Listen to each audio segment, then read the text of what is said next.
ما در سازمان صلح طاهری و با طرح دکترین اینتر یونیورسالیسم این موضوع و این فکر رو ارائه میدیم که همه ما ضمن اینکه متعلق به زمین هستیم متعلق به هستی هستیم و در هستی دارای شأن و کرامت ویژه‌ای هستیم. انسان موجود استثنایی و ویژه‌ای هست.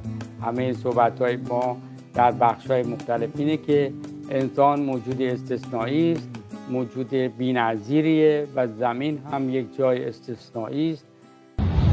صلح یعنی جهانی که در آن هیچ کسی به خاطر اندیشه، نژاد، مذهب، رنگ، جنسیت و یا باور خود از حقوق اولیه‌اش محروم نشود و تا انسان به فلسفه وجودی خودش روی کره زمین پی نبره، هدفش در این دنیا صرفاً برای تنازع بقاست. به نام خداوندی که زمین را به صالحان، به صلح رسیدگان و به بشارت دهندگان صلح وعده داد. روز جهانی صلح مبارک. سازمان صلح طاهری. و صلح زمانی محقق می شود که ملت‌ها از بند بردگی سیاسی و فکری رها شوند. صلح یعنی کهن‌ترین آرمان بشری. صلح یعنی همه انسان‌ها را فارغ از مذهب و نژاد در بر گیرد و فرصت‌هایی برابر برای شکوفایی در اختیارشان بگذارند. صلح یعنی وحدت در هستی. صلح یعنی درد را درمان شدن. برای ساخت جهانی که در آن هر فرد بدون ترس از سلطه، تبعیض یا خشونت امکان زیستن و شکوفایی داشته باشد. طبق فرمایش استاد محمد علی طاهری، صلح 4 مرحله دارد: صلح با خدا، صلح با هستی، صلح با خود و صلح با دیگران.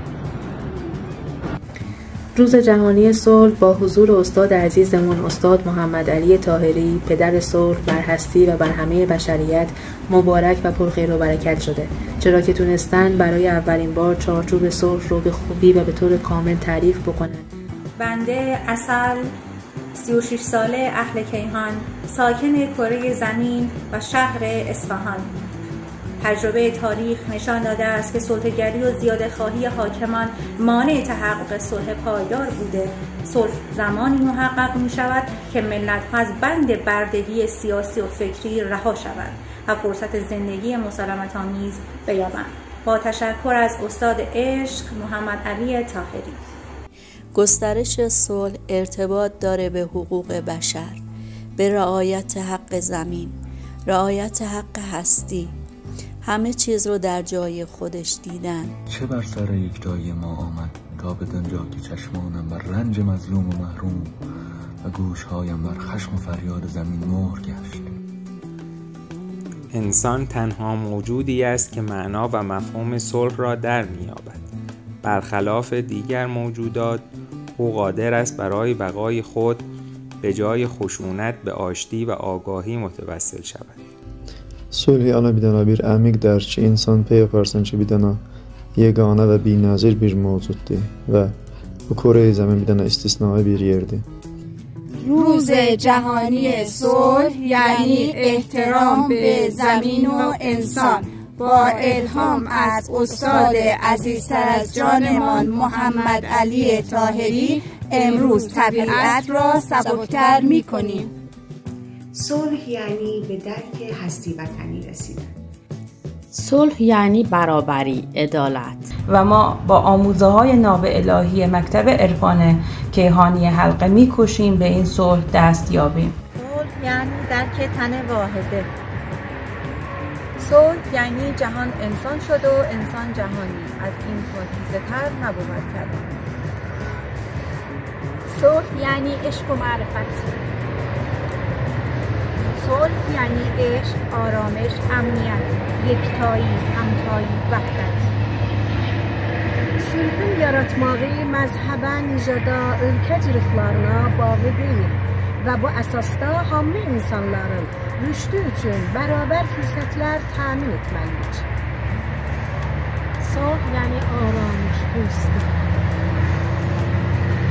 صلح یعنی زنده کردن معرفت. صلح یعنی زیستن با عزت.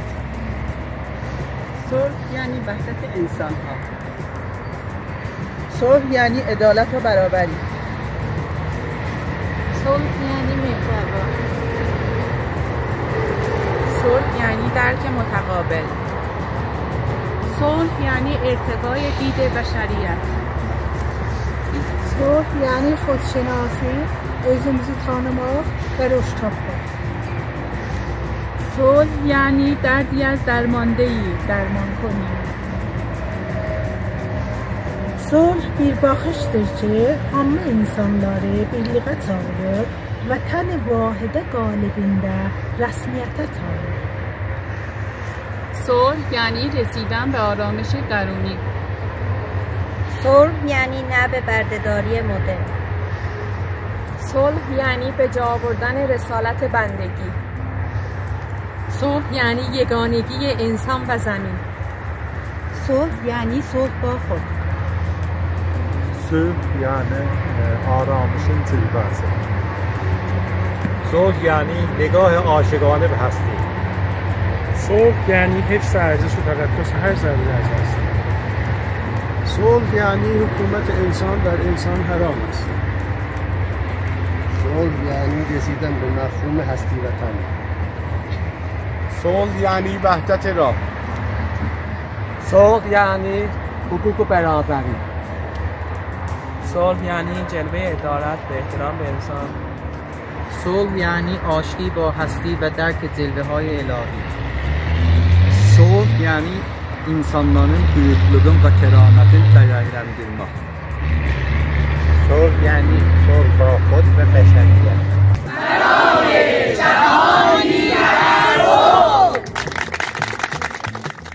امروز جهان بیش از هر زمان دیگری نیازمند همصدایی آزاد اندیشان در دفاع از حقوق بشر است. برای داشتن جهانی در صلح، افزایش آگاهی درباره اهمیت معنای واقعی صلح لازم و ضروری است. سازمان